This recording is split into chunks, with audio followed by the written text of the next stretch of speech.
اعوذ باللہ من الشیطان اللعین الرجیم بسم اللہ الرحمن الرحیم وبہ نستعین وہو المعین۔ ہماری آپ کے ساتھ گفتگو حضرت سید الاوصیاء امیر المؤمنین علی ابن ابی طالب علیہ آلاف و تحیت و ثنا کی حیات طیبہ میں ایسے قضاوت کے فیصلوں پر جاری تھی کہ جنہوں نے تاریخ بشریت میں تمام لوگوں کو حیرت زدہ کر دیا ہے۔ آج جس فیصلے کا میں نے آپ کی خدمت میں بیان کرنے کا انتخاب کیا ہے، در واقع اس فیصلے کے تحت حضرت سید الاوصیاء علیہ آلاف و تحیت و ثنا نے ایک سازش کو بے نقاب کیا۔ واقعہ کچھ اس طرح سے ہے کہ دوسرے خلیفہ کے زمانے میں دو افراد ایک خاتون کے پاس کچھ امانت لے کر آتے ہیں اور اسے کہتے ہیں کہ یہ امانت ہم آپ کے سپرد کر رہے ہیں، جب ہم دو افراد آپ کے پاس اکٹھے آئیں تو آپ یہ امانت ہمیں واپس کیجئے گا، اور اگر ہم تنہا آپ کے پاس آئیں تو آپ یہ امانت ہمیں نہ دیجئے گا۔ یہ خاتون اس مطلب کو تسلیم کر لیتی ہے اور ان کی امانت وصول کر کے رکھ لیتی ہے حفاظت کے ساتھ۔ کچھ عرصہ گزرتا ہے تو ان دو افراد میں سے ایک شخص اس خاتون کے پاس آتا ہے اور آ کر اسے کہتا ہے کہ میرا ساتھی کچھ وقت پہلے اس دنیا سے چلا گیا ہے، فوت ہو گیا ہے،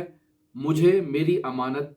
واپس کر دو۔ وہ تو ہے نہیں کہ جو آئے اس دنیا میں دوبارہ واپس، لہٰذا میں ہی تنہا باقی بچا ہوں، یہ امانت مجھے واپس کر دی جائے۔ خاتون امتناع کرتی ہے، انکار کرتی ہے، لیکن یہ اصرار کرتا ہے۔ اصرار بڑھتا جاتا ہے، یہ بار بار اس کے گھر چکر لگاتا ہے، اس قدر اس خاتون کو تکلیف پہنچاتا ہے، زجر دیتا ہے کہ بالآخر وہ خاتون مجبور ہو کر وہ امانت اسے دے دیتی ہے۔ کچھ وقت گزرتا ہے تو وہ دوسرا شخص اس کے پاس آتا ہے اور آ کر کہتا ہے کہ ہماری امانت ہمیں واپس کریں۔ تو وہ اسے کہتی ہے کہ تمہارا ساتھی کچھ وقت پہلے آیا تھا اور وہ امانت مجھ سے وصول کر کے لے گیا ہے، اور اس نے مجھے یہ کہا تھا کہ تمہارا انتقال ہو گیا ہے، تم فوت ہو چکے ہو، اب اس دنیا میں نہیں ہو، لہٰذا تمہارے فوت ہونے کی خبر سن کے میں نے وہ امانت اسے اس کے مجبور کرنے پر ادا کر دی، لہٰذا اب میرے پاس کوئی ایسی رقم نہیں ہے، کوئی ایسی امانت نہیں ہے جو میں تمہیں ادا کروں۔ یہ شخص اس عورت کے متعلق شکایت لے کر خلیفہ کے پاس پہنچ جاتا ہے اور شکایت کرتا ہے کہ ہم نے اس خاتون کے ذمے ایک امانت رکھی تھی اور اب یہ اس امانت کو دینے سے انکار کر رہی ہے اور اس قسم کی باتیں کرتی ہے۔ خلیفہ نے دونوں کی بات تفصیل سے سنی۔ بات کو تفصیل سے سننے کے بعد خلیفہ نے اس فیصلے کا اس کو بات سمجھ نہیں آئی کہ اس کا کیا فیصلہ کیا جائے، لہٰذا اس نے یہ فیصلہ کیا کہ اس کیس کو حضرت سید الاوصیاء علیہ آلاف و تحیت و ثنا کے سپرد کیا جائے تاکہ وہ اس عورت سے حقیقت کو اگلوا لیں اور بات واضح ہو جائے۔